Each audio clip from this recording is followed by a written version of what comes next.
Let's talk about Gaza. What are we doing? Why are we talking about foods? Different cultures and different types of foods that people consume and not consume. It's time to talk about Gaza. The Middle East, big developments there in the last hour.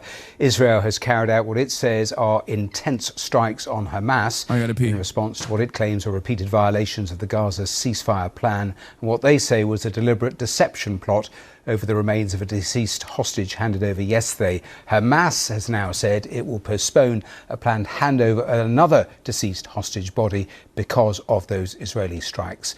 Let's go back to our security correspondent Frank Gardner, who is in Jerusalem for us. And Frank, tell us a little more about why we've got to this stage, but also do we know any more about where these strikes have actually happened? No, this has happened very recently, really in the last few minutes, Matthew. So there's been two lots of response from the Israelis. The first response was with artillery, and that was in response to what it says was Hamas firing on their troops east of the Yellow Line. Now, the Yellow Line is a kind of roughly north-south line that dividing the Gaza Strip into the 53% of it that is controlled by Israel and its military, and the remaining 47% where Hamas is still the prevailing military power. And Israel saying that its forces were fired on and this was a violation of the ceasefire deal by Hamas. And in addition to that, we're told that there were airstrikes that were launched, were ordered by Prime Minister Benjamin Netanyahu after intense consultations with the Americans in response to what it says was a deliberate deception plot by Hamas. Last night, Hamas was due to hand over another hostage, the remains of another dead hostage. Forensic tests, Israel says, proved that it was actually nothing, wasn't a new hostage. This was somebody who had already been recovered, their body been recovered 2 years ago. In addition to that, an IDF drone secretly filmed Hamas, and we've seen the footage. It does look pretty damning for Hamas. It does appear to show Hamas operatives taking the remains in a shroud out of a building, putting them into a shallow dug grave, covering it up with soil, and then handing it over to Red Cross International Committee, the Red Cross officials, which Israel said was a deception. Now, Hamas has not immediately commented on that. They have postponed the next handover that was due to take place this evening. They've also, very importantly, said, look, don't blame us for the delays in handing over these hostages, these dead hostages. Israel is obstructing the excavation work and making it very difficult for them to do it. Israel says, for its part, that they don't trust Hamas. They think it. Yeah, no, it's definitely Hamas that's breaking the ceasefire. Hey, guys, it's definitely. By the way, remember when everyone was talking about how like Hamas is doing field executions, like this is unjustifiable. And then all of the human rights organizations that work in Gaza came out in unison and were like, hey, by the way, we realize that there is a lot less interceptions taking place at the point of aid distribution and delivery since Hamas has overtaken control over the parts of Gaza that Israel isn't currently occupying. Oh my God.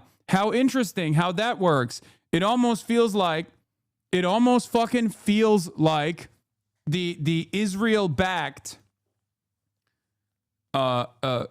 militants in Gaza that are, drug dealers and ISIS affiliates and whatnot were directly contributing to the destabilization of the Strip by attacking aid delivery.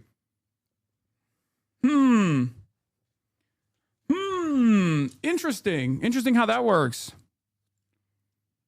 Yeah, and remember when day one everyone was like, why aren't pro-Palestinians celebrating the ceasefire? Because the ceasefire never actually took complete hold. Yeah, Bibi had a court day today.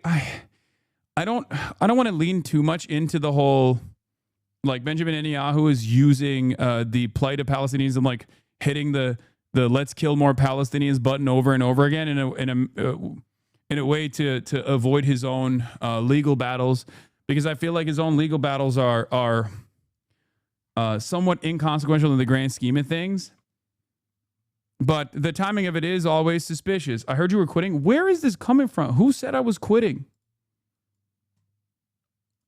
Bro, if someone uses a clip of mine to say I am quitting, and I'm live every fucking day, you have to stop listening to those people. Okay? You have to stop. Bro, I saw it trending on Twitter. Okay, you have to stop listening to whoever is saying this because they are very clearly lying. I know it's not one person. I know.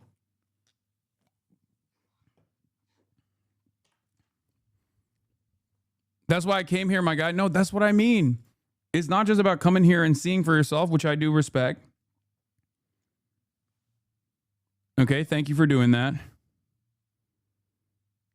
But it also means that you probably shouldn't trust those people any longer. Hassan is quitting, keeps trending on TikTok too. Yeah, I don't get it.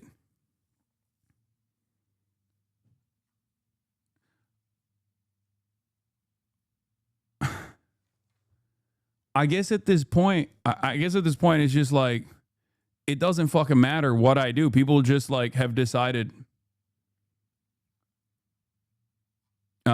People have decided, no, Hassan quit. He actually quit. No reason to go and check.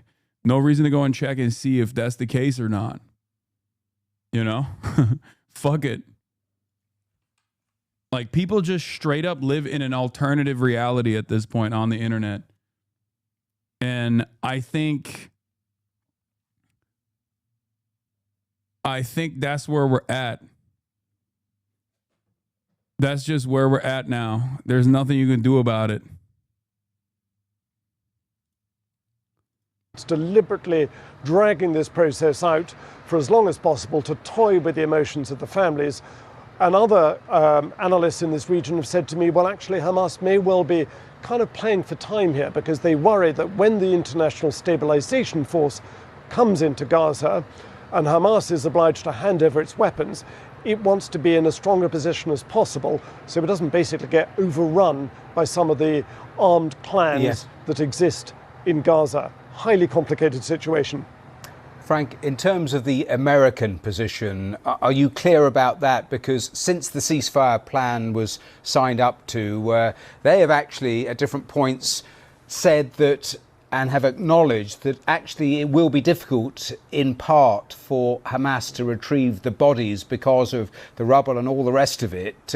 So where are the Americans in where we've arrived at today?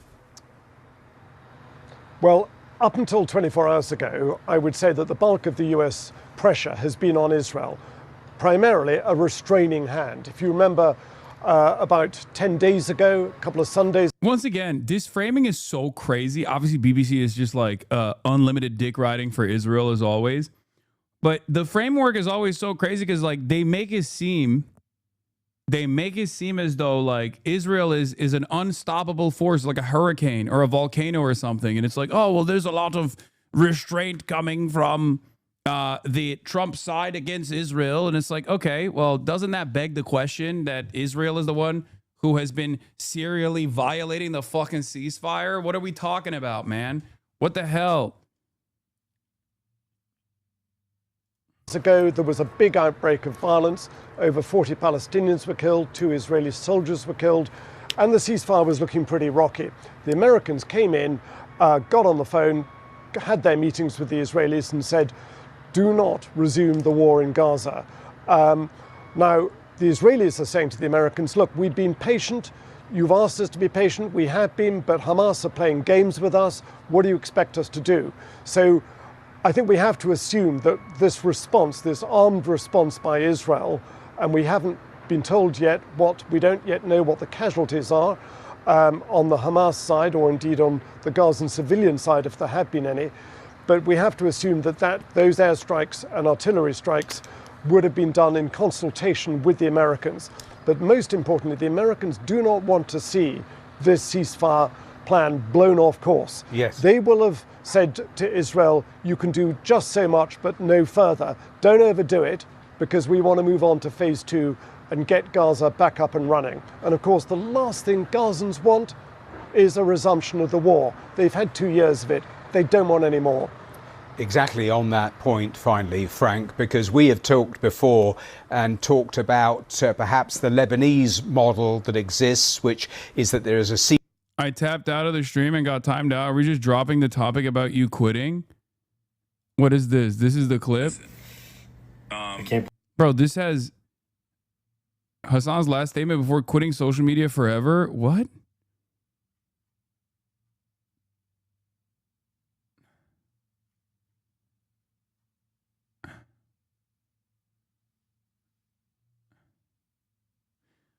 I like that. I had completely forgotten I had seen those TikToks until now because it was so easy to see through their bullshit. I don't know if people are falling for it. That's on them. It literally takes a pinch of media literacy to figure out the accounts are pushing this or disingenuous. Yeah. Move on. It has 5K likes. No one cares. I mean, seemingly a bunch of people have fucking come in here to be like, dude, what the fuck? Why are people saying you're quitting? I'm gonna be honest, dude. We are getting dumber and dumber. Like a lot of people think that they're actually smarter than mainstream media because like mainstream media narratives are like bullshit or whatever. But they are so fucking susceptible to like a random guy on the internet just talking shit to their phone camera. It's so funny. Yeah, I quit. Like, if you're getting rape tone farmed, okay, if you're getting farmed by, like, a dickhead who is roundly despised by every single person for good fucking reasons, like, you got to really reconsider. Especially because this is not even a cancellation at this point. This is just like, I hope he quits, actually. He quit. Please don't look. Please don't look over there. Please don't look over there. He quit, okay? Guys, do not tune into the HasanAbi broadcast.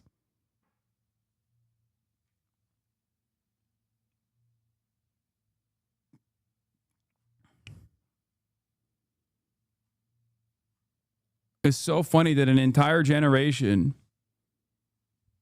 fucking generation of people who used to laugh at their parents getting duped by like email chains and stuff like that now have their children behave in the exact same way.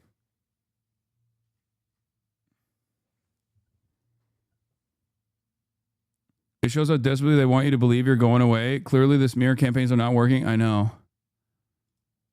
All right, let's continue. Ceasefire in paper, but sporadic major strikes from Israel, and the thought about whether that would be the template that the Israelis use. Because the worry here is that this ceasefire plan has the potential to unravel with what we've seen even in the last couple of hours. There is that. So let's just kind of remind ourselves where we've got to. This is the tail end of phase 1 of the Trump 20-point peace plan.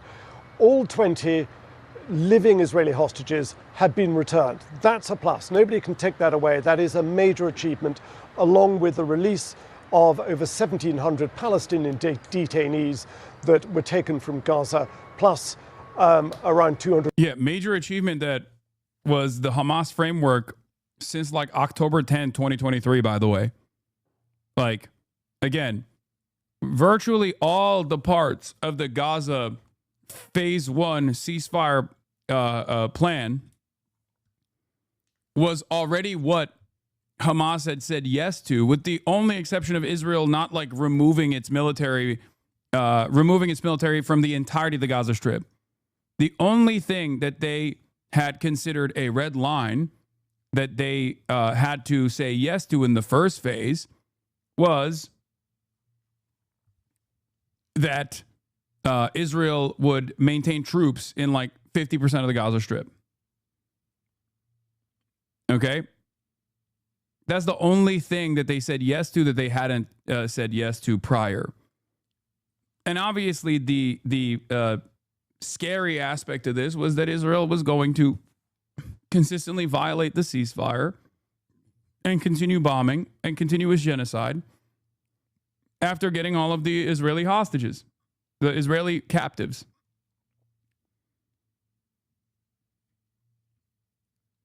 And we're back. We're back at it. 150 convicted criminals. They said yes to that? No. In the first phase, they agreed to removing all of their leverage.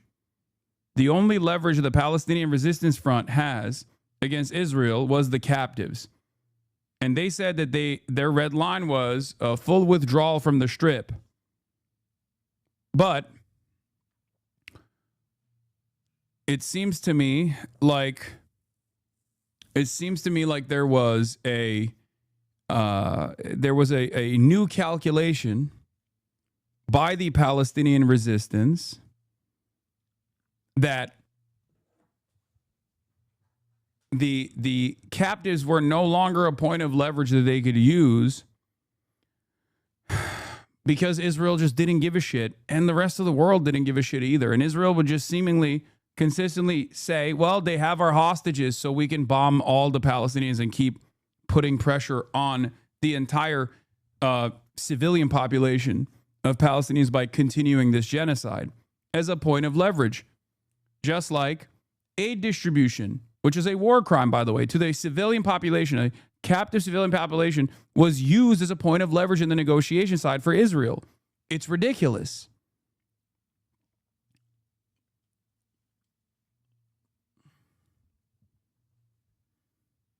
In Israeli jails. That bit has happened. But what's the It's not argumentative nor a trap. Calling them captives instead of hostages. Is that accurate and right? Were they not civilians? No, the last batch was the last 20, I think, were all Israeli occupational forces soldiers. And what's interesting is there was one person actually that was captured at Noah Argamani's boyfriend, who also, it later came out, was also I think like Israeli Secret Service or something. So every single remaining captive at that point were Israeli occupational force soldiers. As far as the Palestinian hostages goes, they are straightforward hostages. Like, for the most part, they're like doctors, regular civil society servants, things of that nature. I'm sure there's some militants that they have been able to capture in the process as well. But oftentimes they just kill the militants even before they actually apprehend them and prosecute them. There wasn't like 1,700 Palestinian militants that they captured and then released back into Gaza. They were all civilians. I'm not sure the wording matters, to be honest. Even if they're military, they served the purpose of a hostage. Is hostage carry a connotation we don't like or something? No, there's a difference between prisoners of war and hostages. That's why. There is like at least a legal gray area for prisoners of war versus hostages where there is no legal gray area. Under international law, obviously genocide is illegal, but nobody gives a shit. But considering the asymmetry that exists for the resistance, that was illegal. It was always illegal. Like, capturing civilians in the process of a military campaign is illegal. It's not. There's no question about it. Now, of course, when you look at the legality of the actions of a resistance group, you have to match that with what they are facing, right? The severity of the crisis. If you're looking at like 75 years of apartheid and occupation and sovereignty over this indigenous population, then of course the dynamic shifts a little bit. It's like looking at the Nat Turner Rebellion and then not matching that up against the severe death and destruction that black people faced under chattel slavery, and simply just looking at that in and of itself and going, wow, that was really fucked up. They slaughtered babies in their cribs, right? Like, what the fuck? That's crazy. They slaughtered white babies in their cribs. Like, yes, it was brutal. Yes, it was horrific. Having said that, the legalized practice of chattel slavery was so far and beyond more horrific than the singular act of violence that was born out of the Nat Turner Rebellion that like it doesn't even make a blip, right? That's the reason why you look at like ANC and the way that they dealt with collaborators as opposed to the legalized practice of apartheid, and you say, okay, well, you know, there is a much, at least throughout history, people have overall, when they are atoning for what the resistance has done in the process of liberation, they oftentimes will be much more charitable to the resistance front and the actions, no matter how violent they are, because they understand that the violence that they were subjected to, that they were trying to end, is far more consequential and systematized.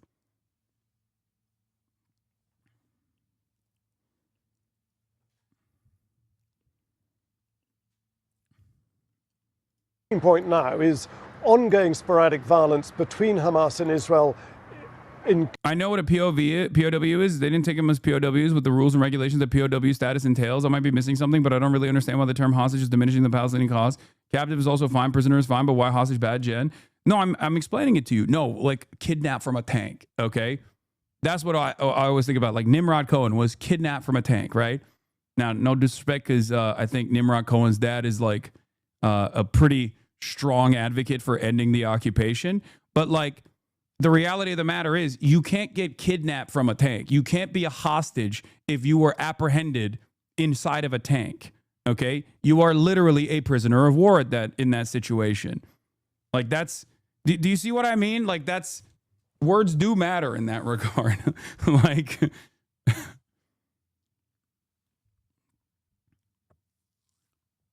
a non-combatant that is a IDF reservist or a non-combatant that is taken in the process of when they're what's the term, hors de combat or whatever, like when they're not, there's an international designation for this under international rules where a soldier that is not in the process of doing soldier duties are still not are still not considered like enemy combatants.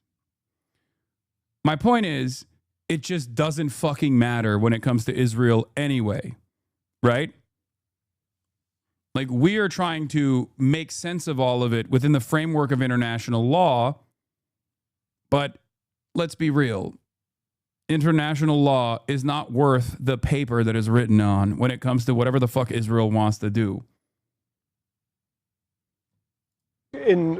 Inside Gaza Strip, and this yellow line that has got the two sides very close to each other, plus the fact that Hamas has yet to hand over the remaining remains of dead hostages, and this deep suspicion on the Israeli side that Hamas's excuses are not genuine. They do not believe, the Israelis simply don't believe that Hamas is doing its best to find them and hand them over. They say they've got evidence that Hamas knows exactly where all the bodies are buried. It's simply toying with people's emotions. Hamas is saying, cut us some slack. Our, Gaza Strip is rubble. Much of it is reduced to, some of these bodies are buried under tons of rubble. It's going to take a while. We need excavation equipment, which the Egyptians have sent, and don't obstruct us. We need time to find them. So it depends which side you want to believe. Frank Gardner, live for us there in Jerusalem. Thanks for bringing us right up to date. Thank you. Before we get to the New York City mayoral race, like that's the latest updates from Israel, which is unfortunately the type of update that we're very familiar with, where one side ceases and Israel fires.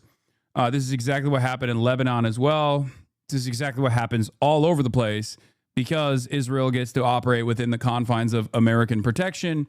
And that is the reason why it is more important than ever to basically stress the Trump administration and the American side to forcibly put the restraints on Israel because they're violating Trump's big, beautiful deal and potentially violating Trump's big, beautiful Gulf deals that might come along in the aftermath of this ceasefire. So it's it's imperfect. It sucks. Like, who gives a shit about the narcissistic man-child? But what is this? It's interesting how Hassan uses the word resistance. I absolutely agree with what Israel has done as genocide and terrorism, but isn't calling what I perceive as Hamas something relatively positive as resistance? Aren't they a terrorist just like Israel government and Zionists? No. They are a part of a national resistance front, because October 7 is not the pivotal turning point of this, of the plight of the Palestinians.